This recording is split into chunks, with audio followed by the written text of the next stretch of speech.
Okay, well, good morning, folks. Then, are you ready to get nudged? Okay, that wasn't very enthusiastic. Are you ready to get nudged? Okay, that's much better. So, yes, my name's Oliver Scott Curry, and I'm a recovering philosopher. I'm currently an anthropologist at the University of Oxford, and I'm interested in the difference between right and wrong. What is morality? What are our moral instincts all about? How do we know the difference? And what's morality for? And what I want to talk about this morning is whether and to what extent morality varies around the world. So let's start with a big question. What is morality? Well, philosophers have struggled with this question for millennia, but now we have, fortunate to have, we have the answer. We have the scientific answer. And that's simply that morality is a set of tools for promoting cooperation, for helping us get along, for promoting the common good. And the basic idea is that humans face and have faced a whole range of different social problems, collective action problems, social dilemmas, coordination problems. And they've evolved and invented a range of solutions for solving those problems, for realizing the benefits of non-zero-sum games, of mutually beneficial interactions. And these solutions come in a variety of forms, instincts and intuitions and institutions and rules and norms and codes of conduct. And these mechanisms motivate our social and cooperative and altruistic behavior. They make us nice. And they provide the criteria, the standards, by which we evaluate and judge the behavior of others. And it's these mechanisms, these psychological traits, that philosophers and others have celebrated as the stuff of morality, as what morality is made of, the components. Now, the idea that morality is to do with cooperation is not a new idea. It's been around since Plato. But what is new is that we can now use the mathematics of cooperation, non-zero-sum game theory, to state this theory with more precision. And when we do, we get something like this. Okay, this is the nerds version of this table, and it's just meant to intimidate you and show that I know what I'm talking about because I've read a lot of stuff. But the point is that game theory has identified a range of different types of cooperation, different cooperative traits. We find examples of all these traits in other species, and we find that humans cooperate in the same way. They display these same traits.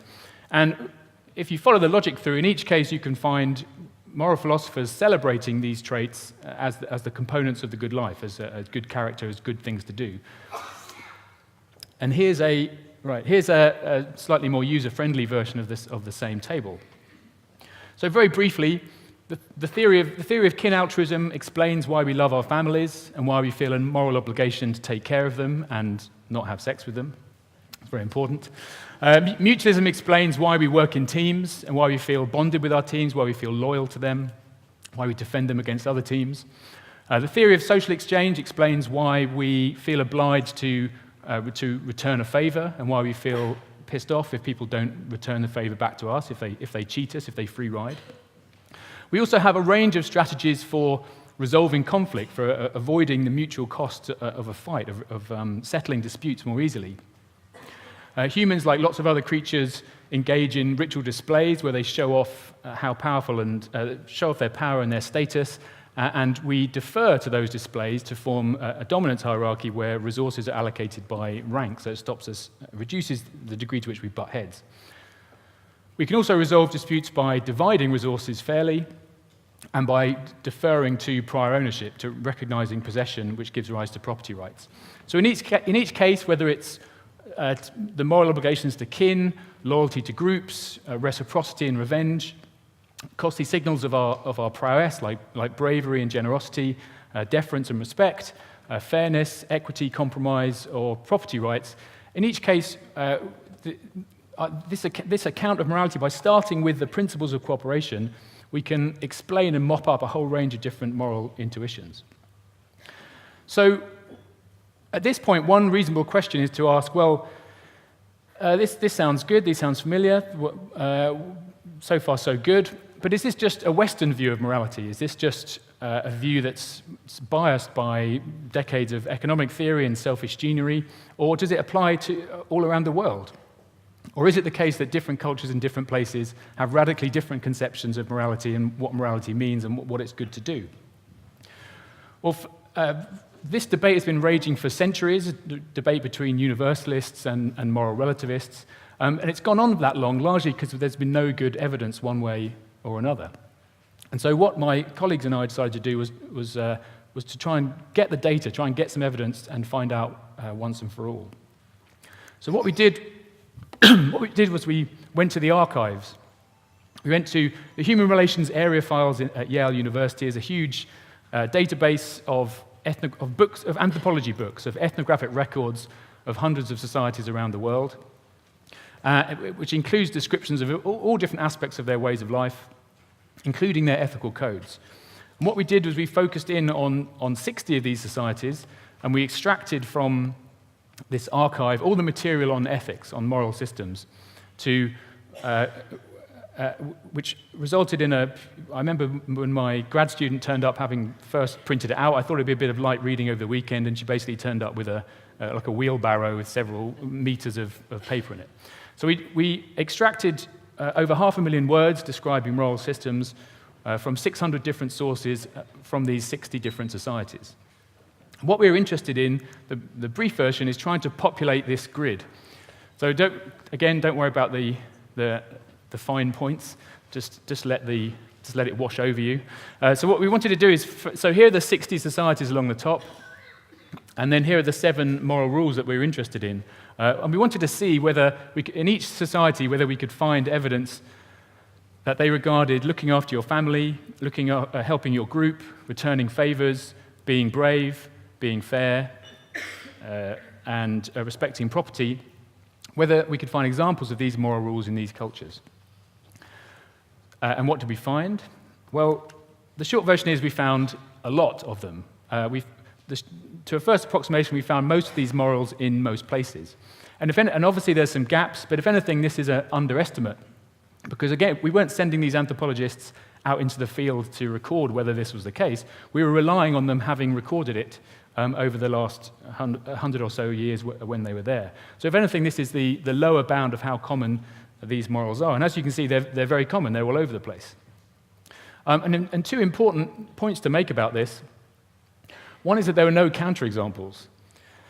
So contrary to some extreme forms of moral relativism, there were no cultures in which any of these cooperative traits were considered morally bad, were considered the wrong thing to do. Another point to remember is that these observations were evenly distributed around the world. It wasn't the case that these cooperative morals were exclusive to the West or the North or one region or another.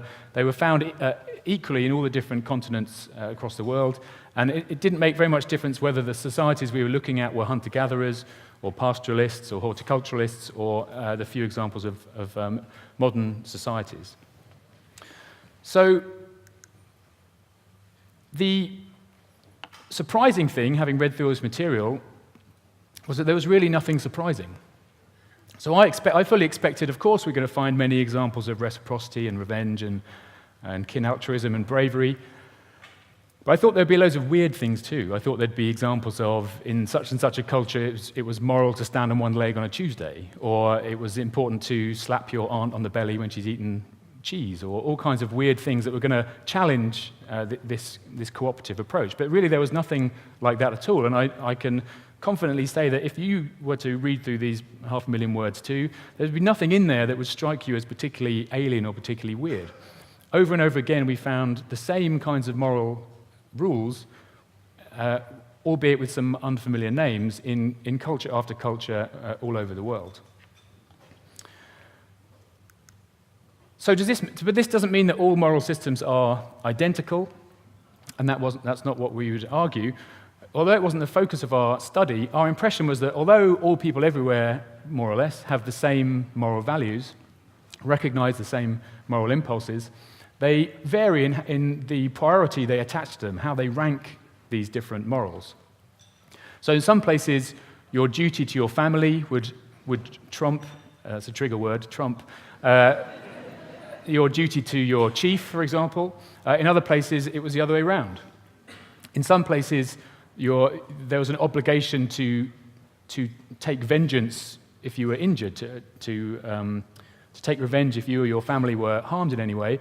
In other places, it was more important to maintain the harmony of your group, to keep the peace, and maintain unity and solidarity. So it's the same moral buttons, it's the same moral, what are they called, sliders, dials, whatever, but they seem to get tweaked in different ways. Why is that? Well, we think it might be fairly straightforward. For example, in societies where people live in larger families, we might expect family values to loom larger relative to other moral values, relative to other forms of cooperation. In places where there's a strong central authority, the obligation to take vengeance might be less important than when you're on your own. You have to defend yourself. And we have a big cross-cultural. We've got a new kind of moral IQ test, moral values questionnaire that we'll be using to try and test these theories and answer these questions over the next couple of years. But okay, so what we end up with are some candidate universal moral rules. So it seems that most people in most places at most times agree that it's morally good to help your family, to help your group, to return favors, to be brave, to respect your superiors, to be fair, and to respect others' property. And although these others weren't the focus of this work, in reading through this material, I think there's a few other candidates for universal moral rules: to work hard, to tell the truth, and to be generous with what you have, with your surplus. So far, so good. But you might be thinking, okay, this is great, but what can we do with this? What can we do with these insights into moral psychology? Well, I think there's lots of different things we can do, and I want to end just by focusing on one in particular. So and that has to do with corporate codes of ethics or core values. So lots of organizations, lots of companies come up with a code of ethics that they hope will improve the behavior of their employees, of those inside the organization, and that they hope will impress and make them look good in the eyes of those outside the organization, whether that's suppliers or shareholders or customers. And there's hundreds of these out there available, and some of them are pretty good. This is the US Army's values. They're pretty good, although they're a little bit repetitive. Other codes of values are not so good and didn't prove to be particularly effective. But overall, this is a word cloud of 190 core values from a range of different companies around the world. Overall, they're a bit of a mess. These lists are incoherent, incomplete, drawn up on the back of an envelope. None of them take advantage of what we now know about people's core moral impulses. None of them include, at the very least, these 7 moral values, let alone the extra ones. So they're missing a trick. They're failing to inspire their employees in every dimension, in every different way, and they're failing to appeal to the outside world, to their customers, on the broadest possible front. So I put it to you that if we're going to do these code of ethics, let's do it properly. Let's try and maximize their effect. Let's try and maximize their impact. And at the very least, let's include these 7 moral rules. And I can guarantee that if you did, they'd certainly work universally. They'd certainly work all around the world. For multinational companies, for example, you wouldn't have to worry about offending sensibilities in far-flung places because to the best of our knowledge, these would be recognized as moral impulses absolutely everywhere. So you might think for yourself, if your company was redesigning your code of ethics, how would your company prioritize these different values? What weight would you attach to them, and how would you tweak them to apply to your particular company, your particular industry? Will it work? We don't know, but we're currently recruiting companies for a moral makeover in order to find out. So watch this space. Okay, just to summarize, I've argued that morality is no mystery. It's a set of tools for cooperation. Morality is all about cooperation. There are different types of cooperation, and so we expect different types of morality, and we have a good idea of what they are. And we find these types of morality all over the world. And incorporating these insights into our core fundamental moral psychology can't but help improve our behavior and hopefully make the world a better place. Thank you very much.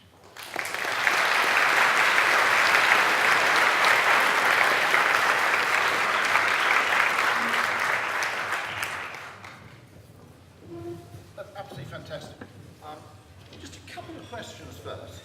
If anybody's got questions to add via the app, by the way, add them now and they'll appear on screen. You said that you never came across conflicting moral rules anywhere in any culture. In other words, where it was good to lie or whatever it might be. Yep.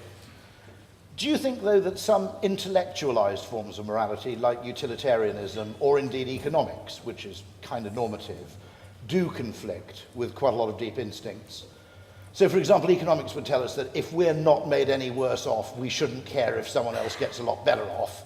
But you might argue for the cohesion of a group, some sort of reasonable distribution of good fortune is seen instinctively as a moral thing. Is that fair? Yeah, that's fair. So I think that I don't think utilitarianism captures our moral instincts very well. It doesn't describe them. I think it's better to think of us as cooperatists. So our intuitions are to start up and maintain cooperative relations, rather than which in turn maximizes everyone's welfare, rather than trying to do an end run around cooperation and just get to the prize. Because there's an interesting one, if you look at, say, politics, what you're saying is that, similar to, I suppose, what Jonathan Haidt says, is that everybody has many of, or indeed all of, the same set of sliders on the graphic equalizer of morality.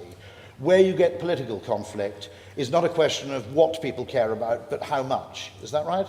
That's certainly one source of difference, yeah. So, Another source of difference, one of the implications of that work is that no political party's got a monopoly on virtue. They emphasize different things. But even if it comes to group loyalty, political parties are huge groups or huge coalitions. So both left and right could be equally groupish. They support different teams. So, an interesting one, this is sort of looking for a 10x here, and interestingly, I think the Green Party had one this time round. If you look at sort of redistribution of wealth, people on the left generally favour it instinctively. The objection of people on the right is that people game the system or that it encourages people to slack and skive and so forth. Is that fair? Yep. And so they're looking at the same thing but with two different sliders. So research has shown that both left and right both have the intuition that if you're suffering because of bad luck, you are deserving of help, whereas if you're suffering because of lack of effort, you are not deserving of help, and in fact, helping lazy people is a net loss. So both left and right have that intuition. Where they differ is in the facts of the matter, whether they think that the people at the bottom of the heap are there because of bad luck, or whether they're lazy. So people have to say, again, that's a case where people have the same moral intuition but a different view of the facts. Because there's an interesting thing. Anybody here from HMRC, by the way? There usually is. Yeah, excellent, marvellous.